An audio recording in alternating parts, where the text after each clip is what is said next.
Welcome back to Fire Emblem Thracia 776. Last time, we were unable to save either mother or daughter, but now we just have to focus on our own survival, because, it's time to fully leave Munster. I love this song so much. I think it's called, like, Destiny or something. A blue unit bishop? Oh, it's August! He's finally caught up to us! Yeah! I forget if, like, canonically Augustus is his full name and August is a nickname, or if it's a fan translation thing, but yeah. I'll still call him August. It looks as if your mind is in great turmoil! Well, you see, not only have we got through some pretty rough chapters, but also our mother figure / mentor just got turned to stone.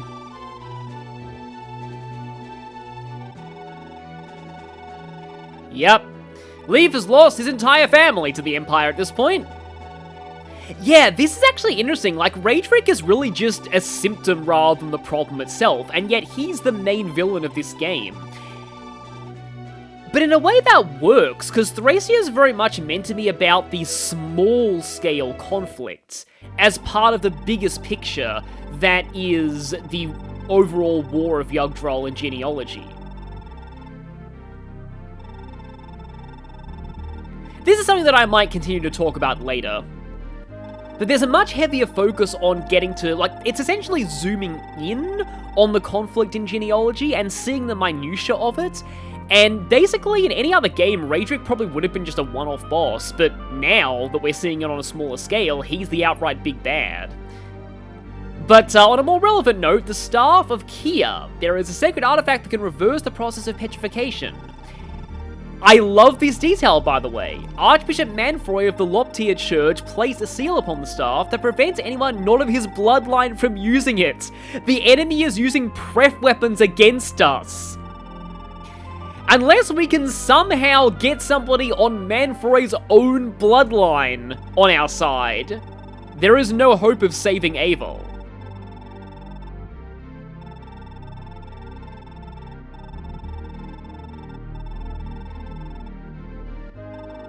And if you remember back in Chapter 4, it's entirely possible that those statues there, they're actually the sprites of classes. They could be people who were turned to stone. And yeah, Karga mentioned in his developer's notes, which you can find on Serenae's Forest, by the way, I might put a link in the description, that several of the members of the Gen 1 party, Sigurd's group, were turned to stone and taken to that shrine in the Aid Desert. At the very least, it's very heavily implied this is what happened to Lachesis.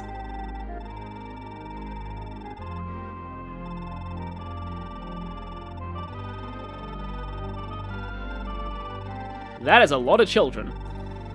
I still prefer when Valhalla was Valhalla, but yeah. I guess the localizers of Heroes thought that was too obvious of a Norse mythology reference. It's still better than Bahara, at least.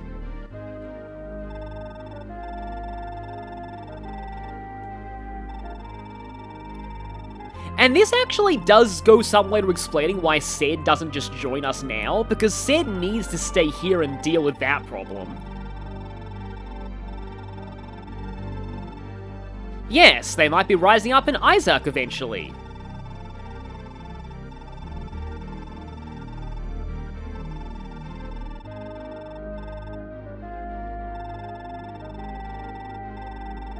Yeah, the Welkin Rosen. I know Rosen means rose, but Karga likes naming enemy armies after weird German words. They do that for groups of knights as well. And that thing is actually interesting though as well, because according to information in genealogy, members of the Loptia Church were burned at the stake once. So there's a bit of retribution there. The original Dark Age was when Loptus ruled the world, by the way. Or rather, Loptus possessing a bishop who was the leader of Grandvale, but yeah. He went to Arcanea and drank a dark dragon's blood, and that ended very badly.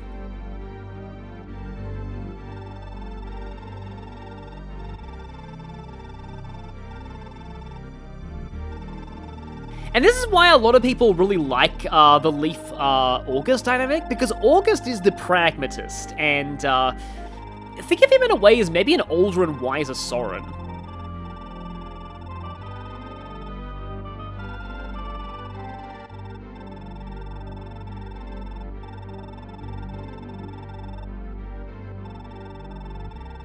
And he's also Sigurd's nephew.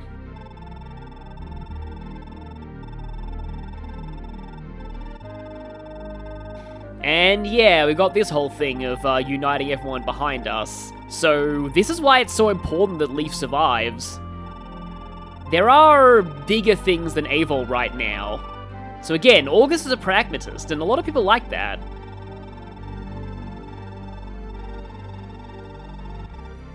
So now we've got, yeah, a lot more of a goal in the plot here.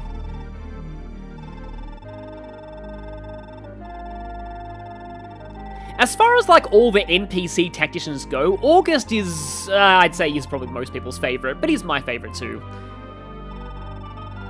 Although, granted, I do kind of like Oyfei from Fire Emblem 4 Gen 1. It's a bit weird that he's like a teenager, but, yeah. He's sort of an unplayable advisor back then.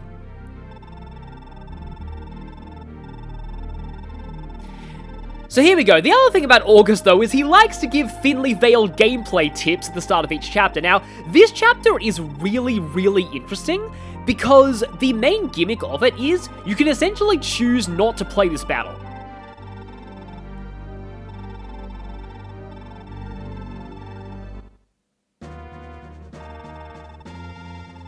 I did say this in Karen's bio, this was tutorialized at the time. Actually, I wonder what happens here dialogue-wise if Karen is dead. So, they are telling you that, if you want, you can just wait and have Karen rescue drop everybody over the walls, and then you can just leave. And yeah, you don't even need to do any fighting. Ah yes, that's a lore element. That's the only reason why Flyer is the only class in Engage that's female only.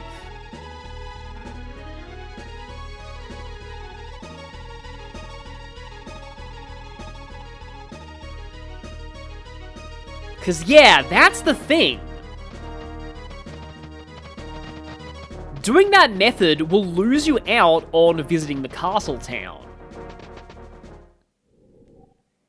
And in the castle town, all of these houses will give you something if you save the children in Chapter 4X. And among them are a recruitable character and a Paragon Scroll. You probably want that Paragon Scroll. In fact, I'll probably go ahead and show what that is now. Oh yeah, it's over here. That one's a little tricky to get to. So we've got these armors in the town who have long lances, bad strength though at least. But we also have this big contingent of enemies with a bunch of battle axes, some bow armors, a lot of mages, 2 meteor bishops, they do have physics staffs though if we want to capture them, and Tolman. Oh right! So... oh, 2 authority stars too, and Bekd weapon ranks. Also, there's a guy here with physic, but you can't... I don't think it's even physically possible to actually get to that guy, because, like, you can't fight Raedric in this chapter. He also has a warp staff, which is funny. But, yeah, just to show that barons can use staves. Okay, so let's head out that door. A movement star there would have been really appreciated. I need to strategically think about who I ferry over with Karen. Because I can actually put Dalsin there, and then Karen can mount up and immediately rescue him. And then she'll be able to put him over the wall next turn. Now, that is going to trigger the enemies to go into aggro mode, but I'm kind of okay with that. I would like to deal with the enemies sooner rather than later, because otherwise then you can get sandwiched between reinforcements. But hey, here's something cool. We can finally start to mount up. So finally, yeah, Fergus gets some really nice looking stats like this, and even Nana gets to do it. So yeah, here's Nana mounted. She doesn't look that impressive, but at least she has the charm skill. So enemy phase is going to be a little uneventful for a bit. These guys are going to just run around a bit. So I think the enemies, like, around this guy here, Tolman, will start moving the moment that you engage any of the enemies in the city for the first time. So you can fly down there, drop the Clingy. Yeah, Clingy is my term for Armor Knight. That was like a thing from my childhood. Door that, and then I can't quite get to the second door this turn. There is a storage here if you want to store some stuff, but you also might want to keep some things to sell, because, That might be worth your while, because there is a shop in this chapter that sells door keys, and you may want to do that to avoid getting soft-locked later. Okay, here we go. Didn't actually attack, huh? Interesting, okay.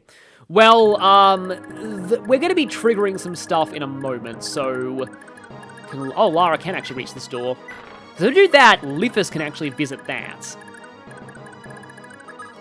Thing is, though, I'm not really going to be able to do much to this monster guy. Unless I attempt to just Brave Axe him to death. Actually, he gets one-shotted, wow. Yeah, these soldiers are mostly here to, like, raise the alarm, not to really do much. Or that could happen. Okay, there we go. And, yeah, at this point, we are officially in, like, enemy aggro territory, so... it's just basically a good thing. Although I don't really want Leif to... I guess Karen can immediately rescue him. Because I want to get to these villages as soon as possible. And yeah, people in the comments in Chapter 4X told me that the children there, like Cliff and Bowie, they're spelled the same way as the Gaiden characters in Japanese, so it was an intentional reference. So thank you, fan translation, for realizing that. Yeah, we get a rapier here. This was what we were supposed to get back in a chest in Chapter 4, but my own inventory overrode it. The rapier is really nice for Fergus, because it gives Fergus a decent amount of crit with his follow critical modifier. However, I'm going to go ahead and grab you, and thankfully just not encumbered after that. But this does put Leif a little bit far back. So being on a closed... Funny name for a terrain, but yeah, a closed. Being on a closed, remember, gives you 1 defense and 10 avoid. Meanwhile, in villain? Question mark land? We haven't met this guy yet, but we're about to. Also, we could have met this guy, Galzus. He's who shows up in the previous chapter if Aval kills too many things in the arena. But he will go into retreat AI if you open the door, so you don't really need to fight him there. You might not get that luxury in this chapter. But Marita's a green unit now, I guess, and she's being teleported away. And thank Naga that guy teleported away. You'll understand why I said that later on. And this line makes Galzus' relationship to Marita fairly obvious, but we'll find out about that later. Because for now, yeah, this group's going to move. Now, the bishops do not move. And you're going to get wrathed in the face, hopefully. 1 damage. And yeah, Cavalry go to the standard Fire Emblem school of spinning your weapons to get a critical hit. In an earlier attempt in this chapter, we got to see Dalsin crit, and it was pretty funny, because Armor Knight's critical... You'll probably see one day, but it's pretty silly. Okay, so Karen can go down here, drop the Leif, and then go over there, Yeah, I do love how, like, not a lot of Fire Emblem games actually tutorialize, like, rescue dropping with flyers. And, like, again, it's great to do that, because... It's just like, I often find the high position on, like, many early game Pegasus Knights on tier lists is very much dependent on you being, like, a god gamer at like, rescue drop strats, which not everybody is. And just like Fire Emblem Engage essentially offers, like, a tutorial for warping, which is also another thing that ranked highly on a lot of tier lists that, many players just didn't feel an incentive to learn because the game never really tried to teach you until Engage, via, you know, Warp Ragnarok from Celica.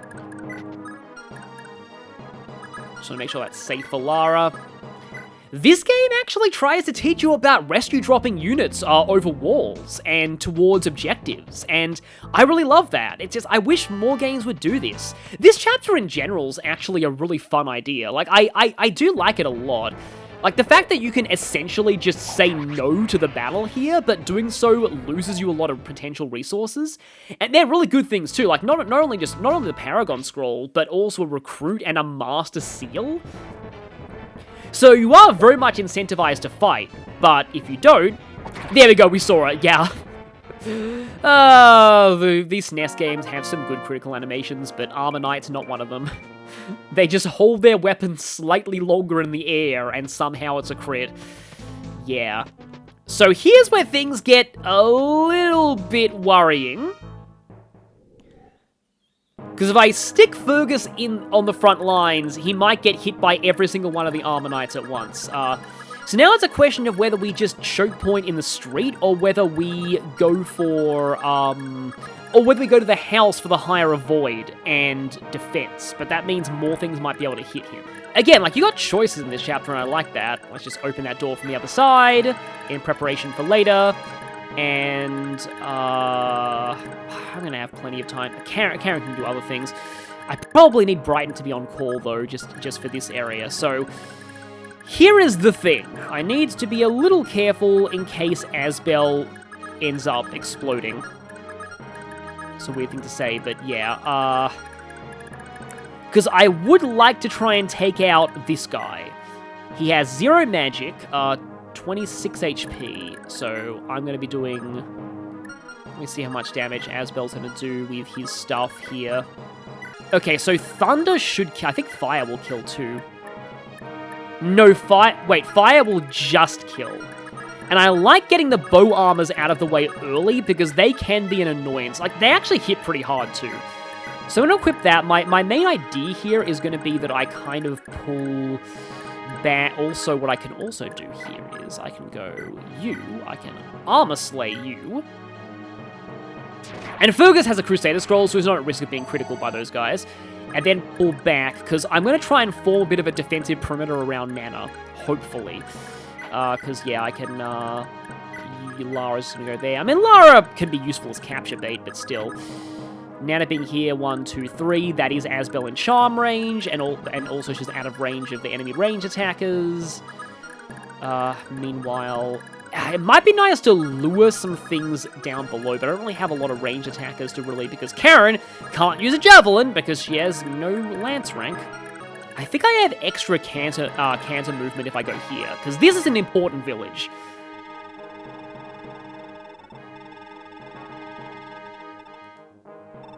Take a look at this. It's a medal for chivalry and knightly valor.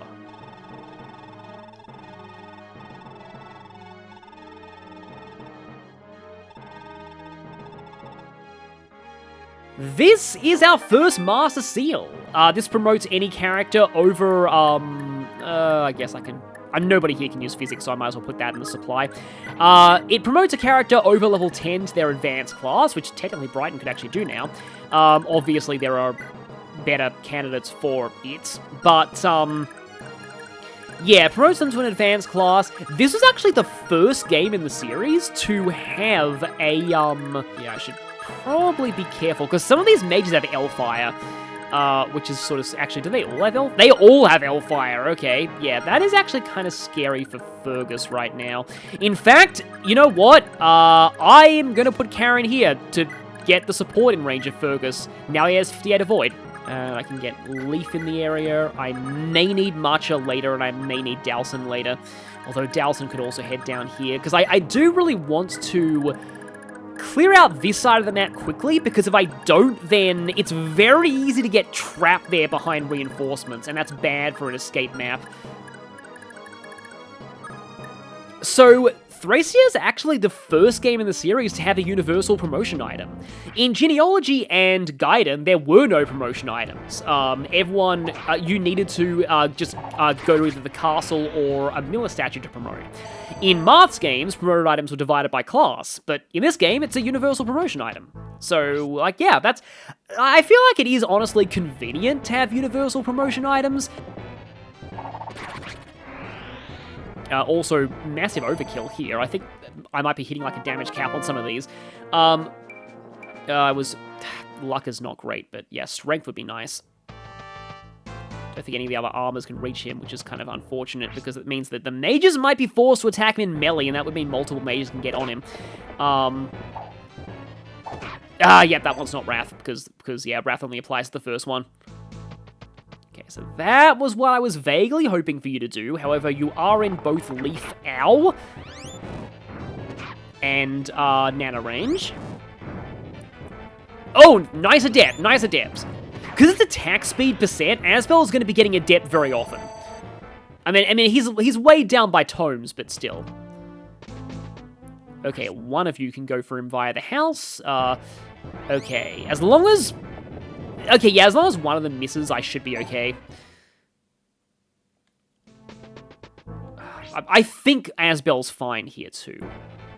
13 and 8 magic. There we go. Wow, you only have, Oh, nice crit there. Yeah, always good to get rid of these guys. Although, I might like to capture at least one of them if I can.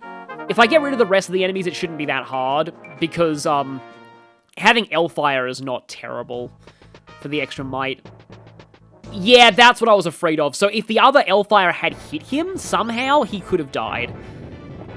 But yeah, Fergus is the master of the on-horseback dodging. And that, because of the Karen support.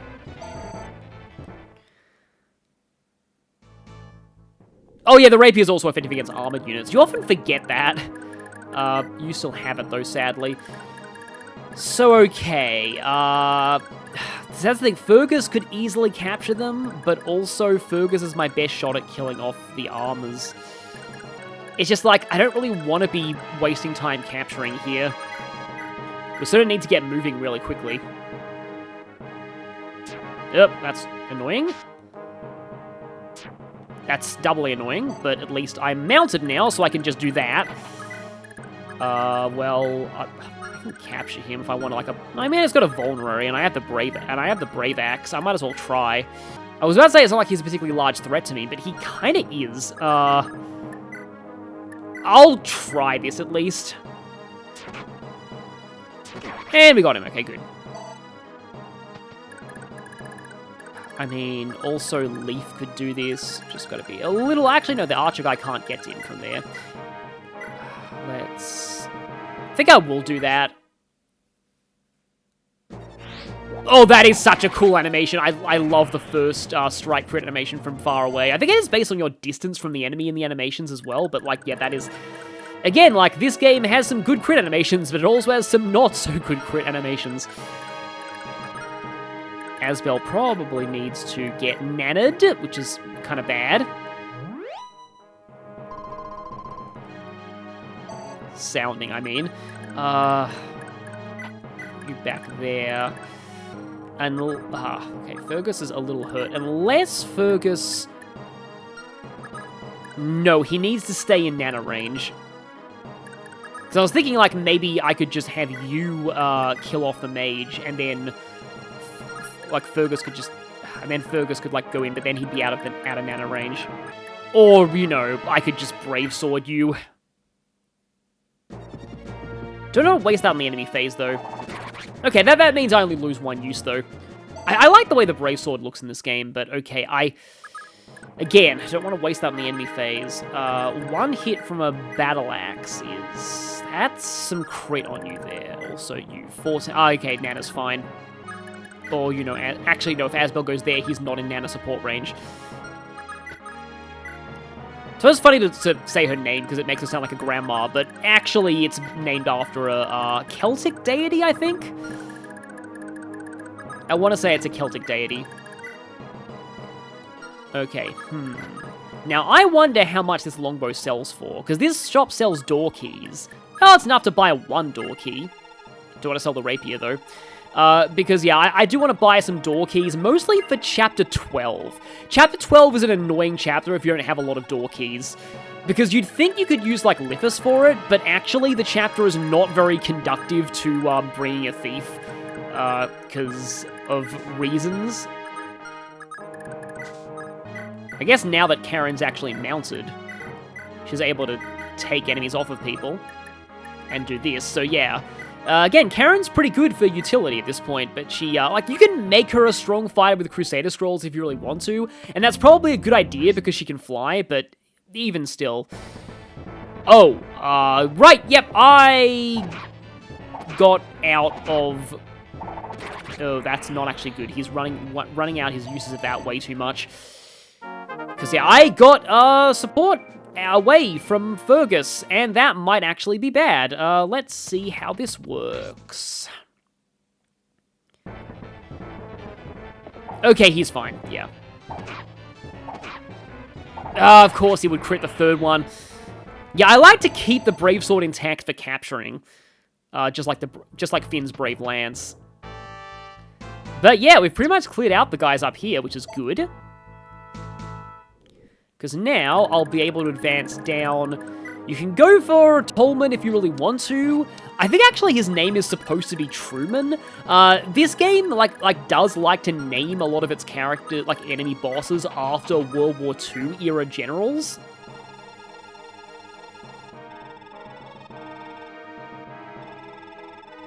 But I think this turn we can get all the villagers on this side.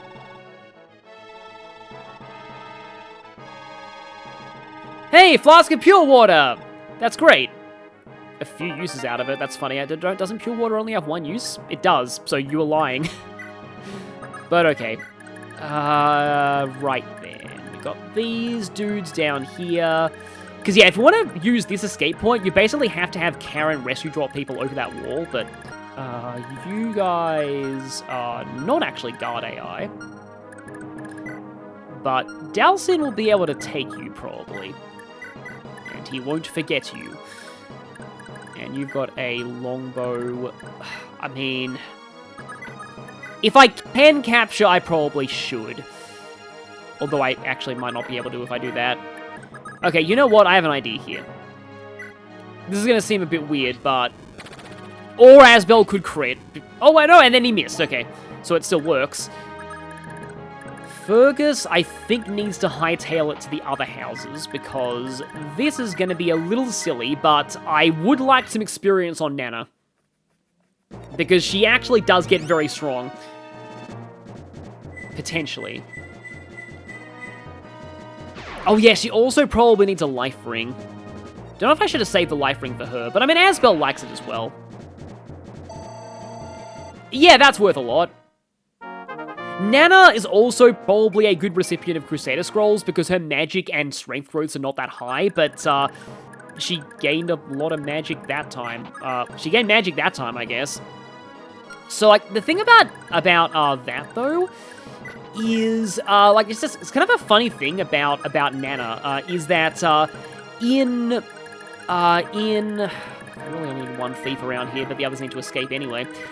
In Genealogy itself, I always just found it funny how Nana's, like, kind of meant to be more of a healer here, because, again, in Genealogy itself, most viable fathers for Nana tended to make her, to use a weird phrase, swole AF, and have horrendously bad magic. So even though her class is meant to be like a mounted healer,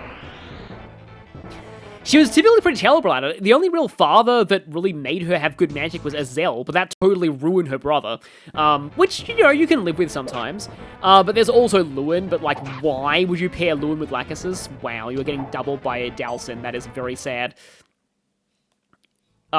Seriously, why would you pair Lewin with Lachesis? That's, like, even worse than pairing Lewin with arguably worse than pairing Lewin with Sylvia, because, like, you won't be able to pass Force Eddie at all that way. The armory here just sells iron weapons, but before we leave this section of the map, it's pretty important that we go and visit this house, because the fan translation loves its Crusader-related euphemisms. Also, speaking of the fan translation, I love that they named him Murphy here and not Maffy. The original, like, the very first fan translation called the kid Maffy, and, like, obviously it was meant to be Murphy. Like, just, yeah, it's one of those cases where, like, you know, like Holland versus Hoolan, or Forsetti versus Holsetti. It's pretty, like, if you know, you know, but, like, Murphy was, seriously, I don't know how they messed up Murphy. But we have a new character here, Hicks the Axe Knight. Hicks sure is a person who exists. Since he joins in the same chapter Brighton is able to mount, it's hard not to compare them as they're both Axe Knights. Brighton has Wrath, Hicks has no skills, but he does have a 2x follow-up critical modifier to Brighton's 1. He also gets supported by Leif for some reason, and has higher bulk than Brighton at base, and more HP growth though less defense growth. His main asset is his massive con, which lets him use most axes without being weighed down. This helps because the halberd he joins with is one of the heaviest weapons in the game, and it's going to be useful against the cavalier reinforcements we'll be facing here and in Chapter 7. If it hits, and that's a big if sometimes. He's essentially a free deploy for Chapter 6 at least, and he can help out a bit. And, that's it. Yeah, this guy exists. I wonder what place he came in Choose Your Legends. Huh, he was in the bottom 40, but he beat out some characters that I personally find more memorable, including Dowson. And, he's probably just gonna be rescue utility for this chapter. So we have more long lances. Oh yeah, Karen can't capture because she doesn't actually... I could capture you, but the temptation to have Nana use the Earth Sword is also very strong. Like Leif, I kind of want to skip the animation. Because it's a very long animation. So... okay, Fergus is a little damaged, but we only have, like, these guys left. We do want to be careful how close we get to the top, though, because, though the Meteor Mages won't move, they will still go after you. And, I am so glad that I actually dealt with that initial rush of enemies early. In my test run of this map, I did not, and then silly things happened. I basically got trapped on this side of the map with a bunch of people. I got out. I did get out, but it was very touch and go for a while. Let's just say. So that was the thing. You know what? I might actually want to. Yeah, let's go ahead and do this. Yoink Leif, and let's just let's get ready to set Leif down over there.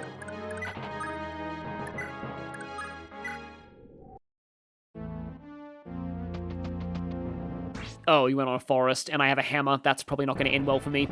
Yep, 30 hits. Do I get doubled? No, at least, but still. Yeah, this chapter goes way smoother if you deal with the initial rush of enemies as quickly as possible. I think the Armor Slayer here is a one-shot. I mean, you know, unless I miss. There we go. But they're not worth a lot of experience at all. I think I'll just do that, and then, how much... like, I do want to save that Earth Sword, but once I get the Wrath Scroll, she only needs one hit with the Earth Sword on basically everything. Well, I mean, I guess two can play this game. I'm in a forest too. How do you like that? Actually, your attack power is kind of high. 18 attack versus... oh, she won't die anyway. But yeah, I'm just going to go for this because... lol. Lol. Probably need to heal him, though. I mean, he at least gets Charm. If I ever call Charm Charisma, it's because that's what it was called in the, like, early patches of Genealogy. And I to be honest, I prefer Charisma. Like, Charm was a localization from Crom's skill in Awakening, and again, I do think Charisma's better. But that's just me. Okay, we got two more houses to visit, and Nana's got good movement. Although, yeah, I might want to send somebody else down there. Because we're pretty close to being able to, like, totally get out of here. Drop the Leaf, and then she can fly over here and get ready to carry more people over. It is really cool how this map does tutorialize the use of, like, rescue dropping with flyers over obstacles. Yeah, these guys must be very low-level armors, because they don't have a lot of HP and they aren't giving much experience. Okay, hello there.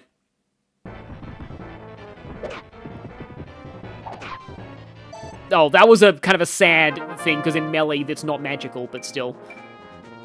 Speed's not bad. I do kind of like Nana to be like leveled somewhat, but even then, like her her, like, promotion doesn't really do a whole ton for her, I find, but it's at least nice if you wanted to fight a little bit. Funny, that's another way she's similar to Leif. They both don't really care about their promotions.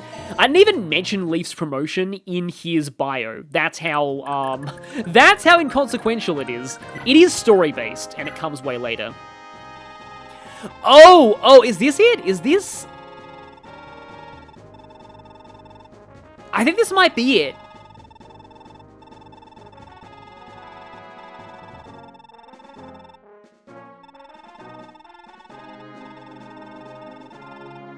No, I think this isn't it.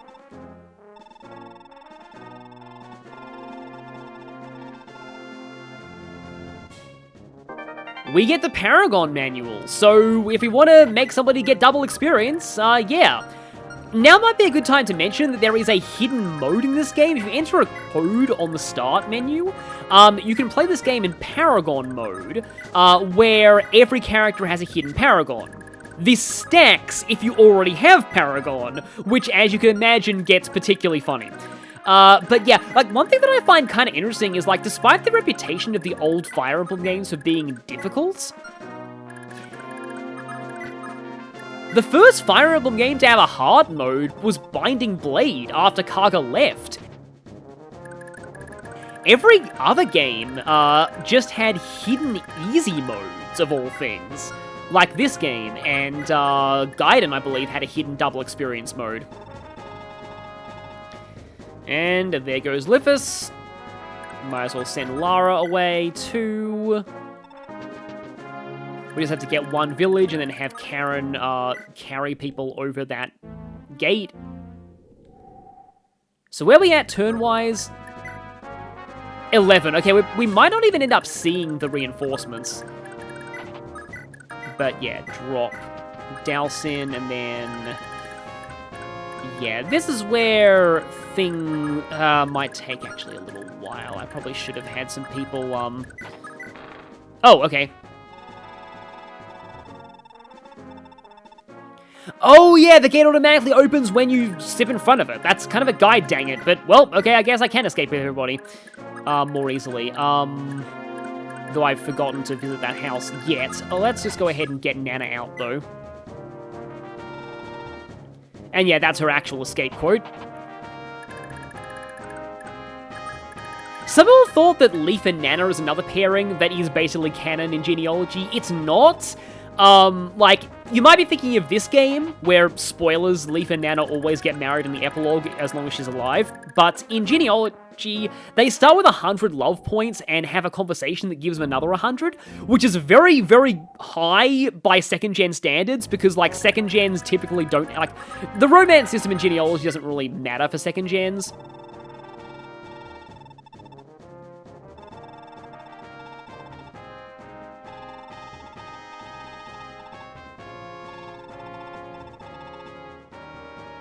And this right here is Ode Scroll, or however you pronounce that. So that grants skill plus 30%.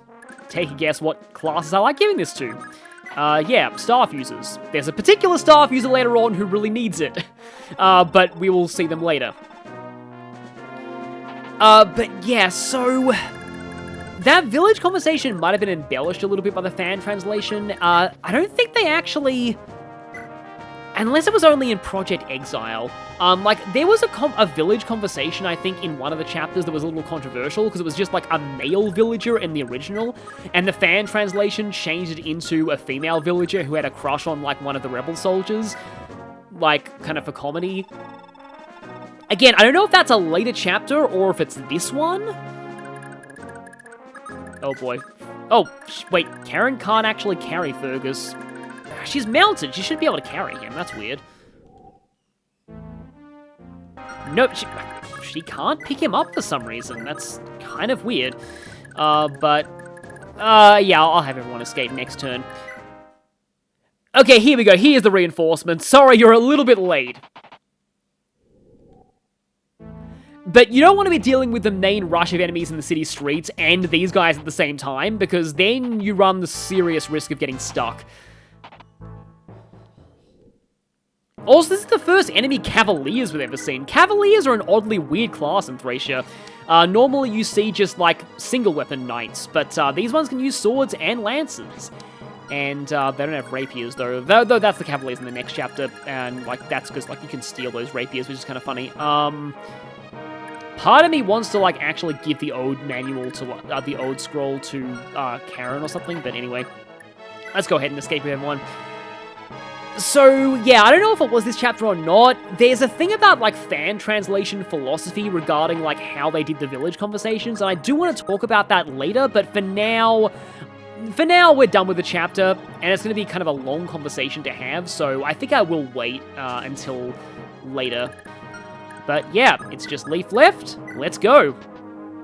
So, if we waited until turn 15, Galzus would have shown up.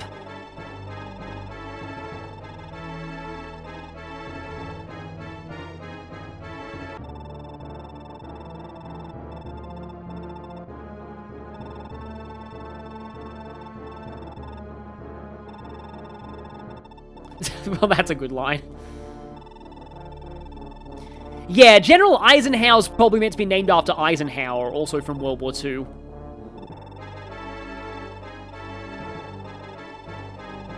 Yeah, what would happen if we escaped into Thracia proper?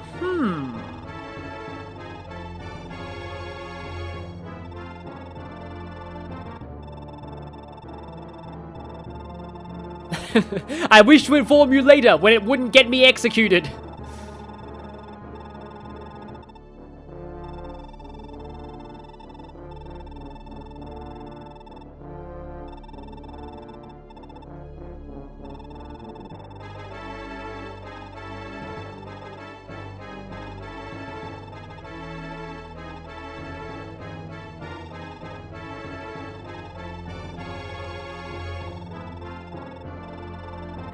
Yeah, well, this is important backstory for Galzus, that scroll we just got. Galzus has Crusader blood, which kind of makes sense why he's so powerful. Oh yeah, if Sedge shows up in this chapter, if you didn't go to 4X, it's possible that, that he can fight Galzus. Watch Excel Emblem if you want to see that happen, it's really fun.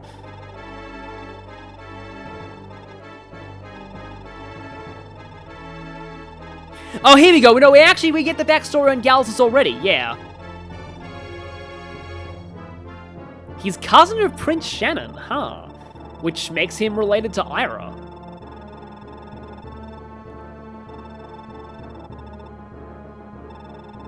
Oh, yeah, here we go. Yeah, this right here is like, yeah. This is where I feel like Kaga has some kind of heavy-handed exposition here. Well, you see, this game doesn't have support conversations, so I'm going to have to tell you Galzus' entire backstory and exposition right now. It's not nearly as bad as it would get in Tearing Saga, where characters will just exposit their entire backstories for 20 minutes when they join, but it was the seeds of that, I do think. Like, it's not that terrible.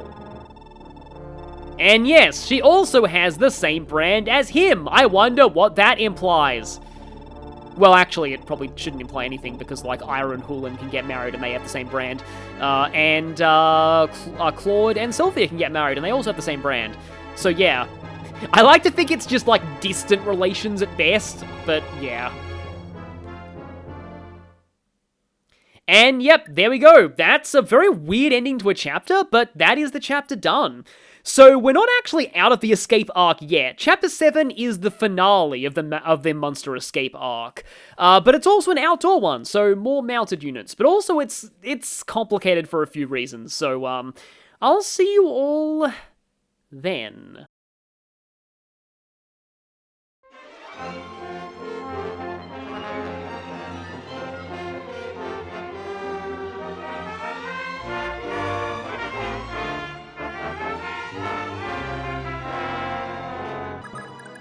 Weirdly, I kind of want to send Leif in. The one above him could attack him and die, or it could go for Leif because, you know, they usually prioritize not going for counterattacks. So this is a slight bloodbath, but it's less of a bloodbath than I had hoped. Hi there. Okay. Okay, that was cool, Leif. You need to dodge the other mage, or this is going to be the bloodbath that I was afraid of. Please, please, please, please, please, please, please, please, please dodge this. Please dodge this. Oh, it will kill him. Ah. Well, that's my first game over.